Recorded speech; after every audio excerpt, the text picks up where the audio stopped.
TVS পডকাস্টে সবাইকে স্বাগতম। সঙ্গে আছি আমি রকুনুজ্জামান মনি। মাতৃভাষা শুধু যোগাযোগের মাধ্যম নয়, এটি একটি জাতির সাংস্কৃতিক পরিচয় এবং ঐতিহ্যের ধারক। জাতীয় জীবন ও উচ্চশিক্ষার ক্ষেত্রেও মাতৃভাষার গুরুত্ব অনেক। মাতৃভাষার মাধ্যমেই ঘটে সাহিত্য, সংস্কৃতি এবং শিল্পের বিকাশ, যা একসময় পরিণত হয় জাতির সমৃদ্ধির প্রতীকে। আজ আমরা কথা বলবো মাতৃভাষার গুরুত্ব নিয়ে। আমাদের সঙ্গে যুক্ত আছেন চট্টগ্রাম বিশ্ববিদ্যালয়ের যোগাযোগ ও সাংবাদিকতা বিভাগের সহকারী অধ্যাপক খ আলিয়ার রাজি। স্যার, আপনাকে স্বাগতম। স্যার, আপনি একটি ফেসবুক পোস্ট করেছিলেন 2019 সালে। সেখানে আপনি মাতৃভাষা প্রসঙ্গে একটি বিস্তর আলোচনা করেছেন এবং সেখানে আপনি যেটা বলেছেন আপনার পোস্টে, যে মাতৃভাষা শিক্ষা ব্যতীত আসলে কোনো জাতি শিক্ষার উচ্চ স্তর হোক বা নিম্ন স্তর হোক, কোথাও আসলে সে যে শিক্ষাটা পাওয়ার কথা, সুশিক্ষা, সেটা পাবে না, এমনটি লিখেছেন। স্যার এই প্রসঙ্গে একটু জানতে চাই। আমি যেটা বলতে চেয়েছি, বাট আমি আসলে বলতে চাই নাই, সবাই বলে, পণ্ডিতেরা যেটা বলে সেটা আমি আরেকবার লিখেছি, যে মানুষকে তার মাতৃভাষার মধ্য দিয়েই বড় হতে হয়। সে যেই মাতৃভাষা মানে সে যেই মায়ের সন্তান, তার মা যে ভাষায় কথা বলে, বা সে যে মাটির সন্তান, সেখানে যে ভাষাটা চলে, যে প্রকৃতি এবং পরিবেশের মধ্য দিয়ে সে বড় হয়, সেই পরিবেশ, প্রকৃতি এবং মার ভাষা, মাতৃকুলের ভাষা, সেইটা তাকে তার নিজেকে অনুসন্ধান করতে, নিজেকে অনুধাবন করতে, আত্মজ্ঞান পেতে সহায়তা করে, এবং সেটাই সে প্রকাশ করতে পারে। তার প্রকাশের জন্য যে ভাষা, সেটাও তার নিজের ভাষাই হতে হয়। এই নিজের ভাষায় অনুসন্ধান, নিজেকে জানা, চারিপাশকে জানা, নিজের ভাষায় সেটা প্রকাশ করতে পারা, এটার মধ্য দিয়ে মানুষ আসলে তার নিজের মতো করে মানুষ হয়ে উঠতে পারে, নিজের মানুষ হয়ে উঠতে পারে।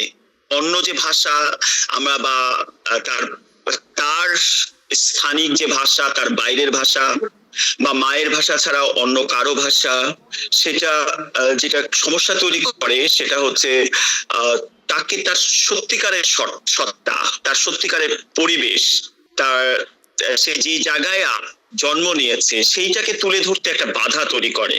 এবং এই বাধা যদি শুরুতেই তৈরি হয়, তাহলে কখনোই তার নিজেকে পরিপূর্ণভাবে অনুসন্ধান করা সম্ভব হয় না, নিজেকে পরিপূর্ণভাবে প্রকাশ করাও সম্ভব হয় না।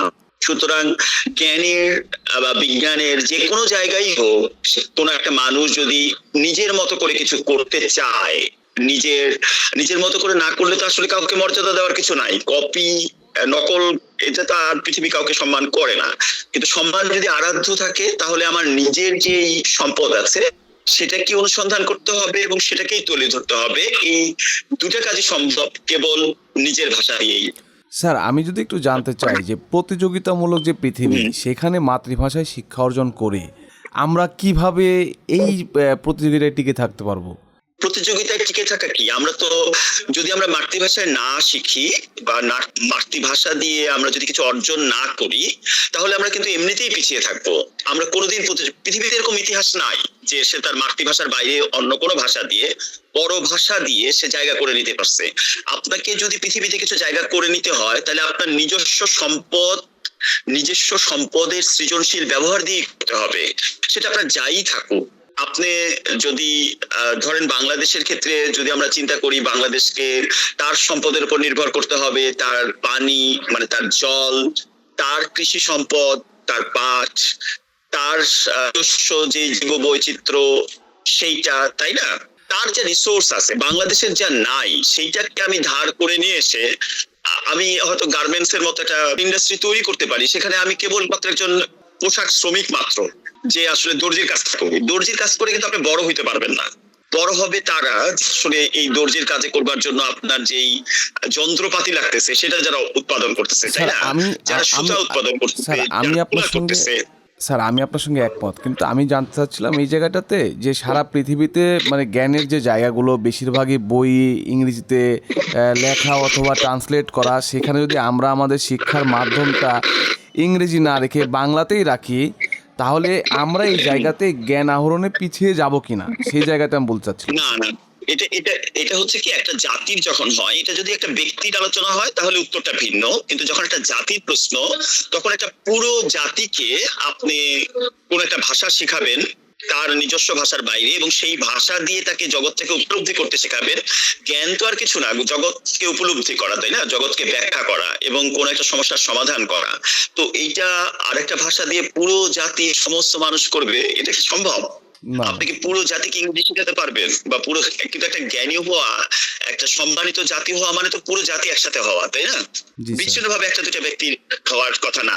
আর বৈশ্বিক যে জ্ঞান যেগুলো আমাদের নেওয়া দরকার, সেটা নেওয়ার জন্য এত মানুষকে ইংরেজি বা ফরাসি শিখতে হবে না বা আরবি শিখতে হবে না। আমাদের অবশ্যই কিছু মানুষ দরকার যারা অন্য ভাষা থেকে জ্ঞান নিয়ে আমাদেরকে দিবে। আবার আমাদের এমন মানুষের দরকার আমাদের নিজস্ব যে জ্ঞান, আমরা যেটা বা আমাদের যে বিশ্ববিখ্যাত, সেটাকে পৃথিবীর সামনে তুলে ধরবে, তাই না?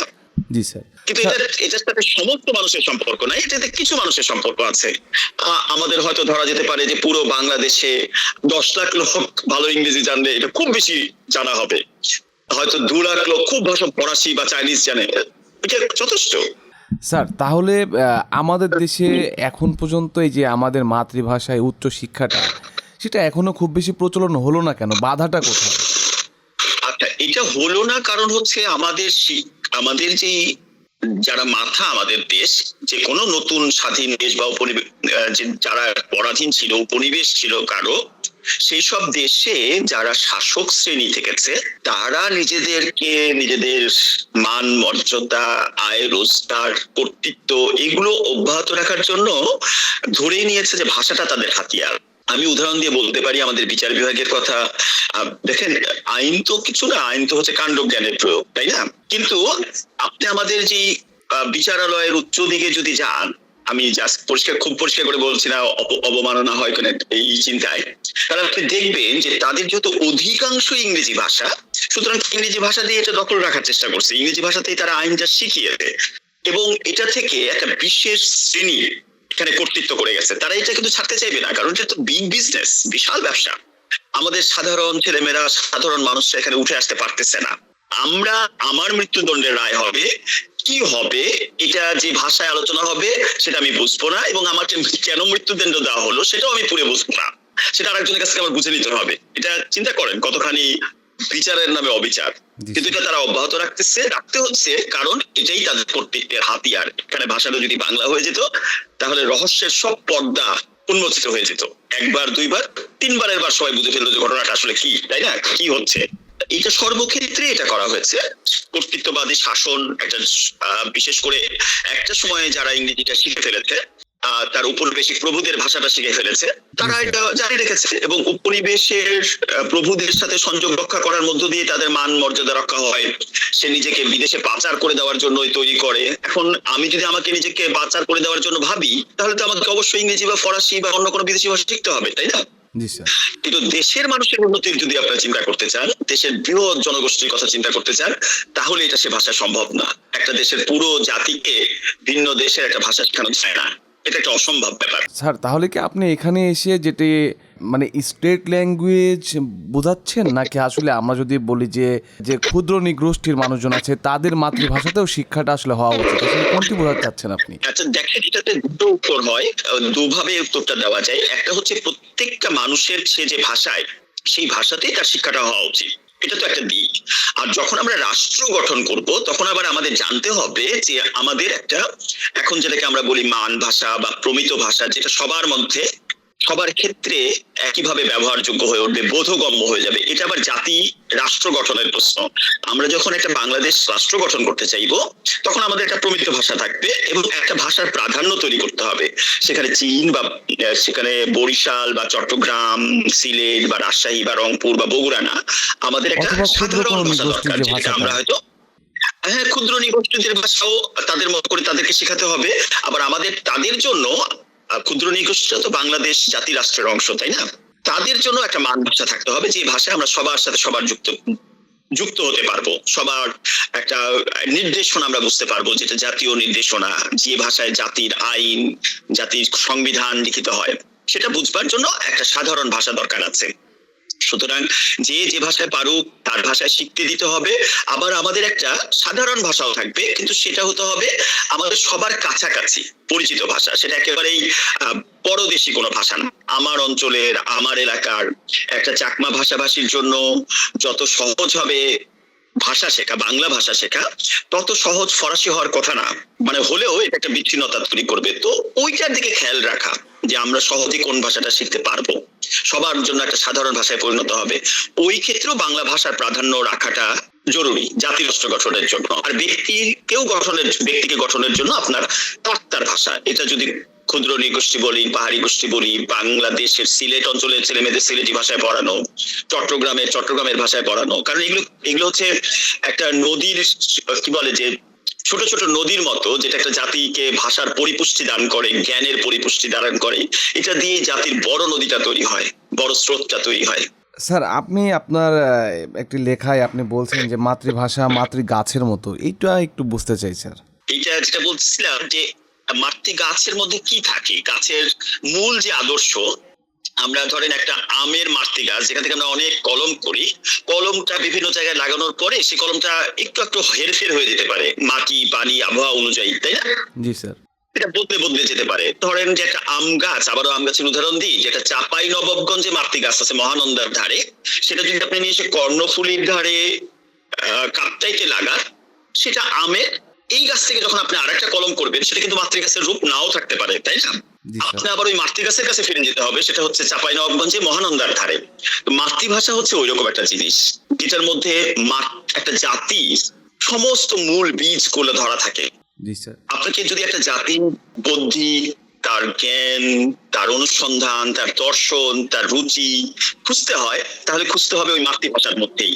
আমরা যখন খুঁজে পাবো নিজের সত্তাকে খুঁজে পাওয়ার মতো, তখন আমরা বুঝবো যে আমাদের পরবর্তী কর্মকাণ্ড কেমন হবে, আমরা কোথায় যাব, আমাদের কি চাওয়া, এবং সেই চাওয়া কিভাবে বাস্তবায়ন সম্ভব। এটার জন্য বারবার আমাকে ফিরে যেতে হবে এই মাতৃগাছ স্বরূপ মাতৃভাষার কাছে। এটাই হচ্ছে বলার কথা। স্যার, ভাষাকে আপনি মহা শক্তিশালী হাতিয়ারের সঙ্গেও তুলনা করেছেন এবং বলেছেন যে ভাষা সবসময় তার আসল মালিকের স্বার্থ রক্ষা করে চলে। স্যার, এটা একটু বুঝতে চাই। এটা খুব আমার কাছে, এটা তো আমার কথা আসলে আমি কোথা থেকে হাতিয়ার, তাই না? জি স্যার। এবং সেটা আমাদের যে মানুষের যে সমাজ, এই সমাজ, আমরা মানুষ কেন, আমরা কথা বলি বলে, আমরা কথা বলি কি, আমরা ভাষা দিয়ে কথা বলি ভাষা দিয়ে বানায়া, তাই না? মানুষ ছাড়া তো আর কোনো প্রাণী বানায় কথা বলে না। এই বানানোর যে বিষয়টা ঘটে, এটা তো ঘটে ভাষা দিয়ে। তো এই হাতিয়ারটা দিয়ে আজকে যেটা আমরা খুব শুনি যে ন্যারেটিভটা কে তৈরি করতে পারতেছে, কোন ন্যারেটিভটা আপনার, কোন আখ্যানটা আসলে আধিপত্য হয়ে উঠতেছে, ডমিনেন্ট হয়ে উঠতেছে, সেটা অনুযায়ী মানুষ কাজ করে, তাই না? আমরা হয়তো এখন উন্নয়নের কথা খুব শুনি, কিংবা একটা সময় জাতীয়তাবাদের কথা খুব শুনছি, ধর্মনিরপেক্ষতার কথা খুব শুনছি। এগুলো সবই তো ভাষার ব্যবহার। ভাষা দিয়ে আমরা এটাকে ব্যাখ্যা করে, রাষ্ট্র, গণতন্ত্র সবই তো আসলে আমরা প্রচার করি ভাষা দিয়ে। রাষ্ট্র ব্যাপারটাই রাষ্ট্র করি ভাষা দিয়ে। আমরা যে আজকে মানবাধিকার কথা বলি, ব্যক্তি স্বাধীনতার স্বাতন্ত্র্যের কথা বলি, সবই তো ভাষার কারবার, তাই না? এমনকি আমরা যে মানুষের উন্নতির কথা বলি, এটাও একটা ভাষিক রূপায়ণ আছে। আমরা উন্নয়ন বলতে কি বুঝি না বুঝি, তো এই হাতিয়ারটা ব্যবহার করি, তো আমরা এটা করি।